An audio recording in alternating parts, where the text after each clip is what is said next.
Hey there, my name is Vickerson. I'm Vice President of Operations for Chippers Inc. What I'd like to talk about is aerial rescue. I was a part of the AR Symposium this year that happened up in Detroit, where we met with surgeons, paramedics, doctors, first responders, fire rescue, to look at aerial rescue in a different light. My background is 17 years in tree care, 17 years as a fire rescue individual, specializing on a high angle rescue team. And what we do understand is what happens in the first hour of care dictates the outcome with the patient. So for a long time in aerial rescue, we were taught to run up the tree as fast as possible, get to our victim, and bring them down as fast as possible. And the one aspect we are missing in the tree care industry that is vital in that is assessment of our patient. We need to know what we're dealing with before we move that person. Now, of course, there are some times where we want to get the person out of the tree as fast as possible. Those being cardiac arrest, severe hemorrhage that you cannot control, so the bleeding that you cannot stop. Those are situations that you have to get them out of the tree and into a better situation, which is on the ground. CPR can only be performed on a hard, flat surface. So for those individuals down in the Carolinas that get the large live oaks, those don't count, even though they're big enough to lay somebody on. We need to get them to the ground level, where we can do active compressions and effective CPR. However, outside of those things, we really want to stay in the tree and do good assessments. We want to be able to focus on the breathing, the injuries, and be the eyes and ears to the first responders when they arrive on scene. Now, here's the caveat. We have an incident. Something bad's gone wrong. Do we wait for first responders to get there before making access? Or do we go ahead and make access, if safely, before first responders arrive? I'm of the opinion that we make access as quickly as possible, as safely as possible. Looking at hazards such as anything that's changed within the tree since your job briefing, electrical hazards that could be present that were present prior to, in the form of indirect contact with a branch material that may be changed, and making access quickly.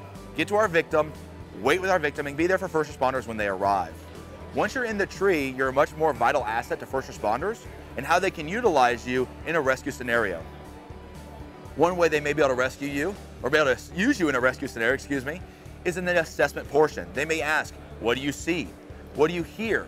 And even what do you smell? Because certain medical conditions present different symptoms, and some of those symptoms can look one thing and be something else. Sometimes in emergency medicine, if it looks like a duck and walks like a duck and quacks like a duck, it's not a duck though. And we have to understand that there's different things that are going on in those symptoms and how that translates. So by being that person in the tree to be that active role can help dictate the care that's given to the person when they get to the ground, ultimately at the hospital, and potentially in a surgical unit, ultimately increasing the survivability of the individual. We know statistically speaking, if you're over the age of 44, you're more likely to succumb to your injuries and have a fatality. Though if you're under the age of 24, you're more likely to have the exact same incident occur to you, survive those things with just injuries. So age does play a factor in this, but being that assessment that you can give that information to first responders or on arrival is huge. The second role that you can play in this scenario is being that person in the tree that can set blocks, that can set systems, and that can communicate to first responders what are good tie-in points and bad tie-in points. We know tree care, first responders don't. They know rescue. So if you can give them a really good high tie-in point where they can put their system in to get a rescuer to you, that's going to be a huge vital win for you in regards to how you handle the care. Again, you want to be an asset for first responders. You don't want to fight them. They are in control of the scene. When they arrive, they are in charge. But being in a position where you can help them versus hinder them is vital to the success of the rescue. Aerial rescue, though we think about it as kind of a crazy thing, we know in our industry, every 2.5 days, we have people dying. So that's every 2.5 days we lose an arborist in our industry. Some of these injuries that we're having that are resulting in fatalities could be survivable incidents based on what we do in our reaction is being the initial responder into the incident. But again, never put yourself in a situation to become a victim. You don't ever want to become a second victim. From a fire rescue background, when I arrive on scene, if I have 2 victims, I have to triage which one has a higher survivability. The victim who has a most recent injury has an automatic higher survivability rating than a person who has been injured longer. I have a better chance of saving one than I do trying to save both. So understand that if you put yourself in a situation to become a second victim, you ultimately could be causing the first victim to no longer be survivable. What could have been something I could have chosen to help that person because I didn't have any other options, now I have to choose one or the other and I can't do both sometimes. I know it's hard to think about that way, but if you can imagine that, you ultimately could be condemning the person that had the injury by you becoming the next injured person.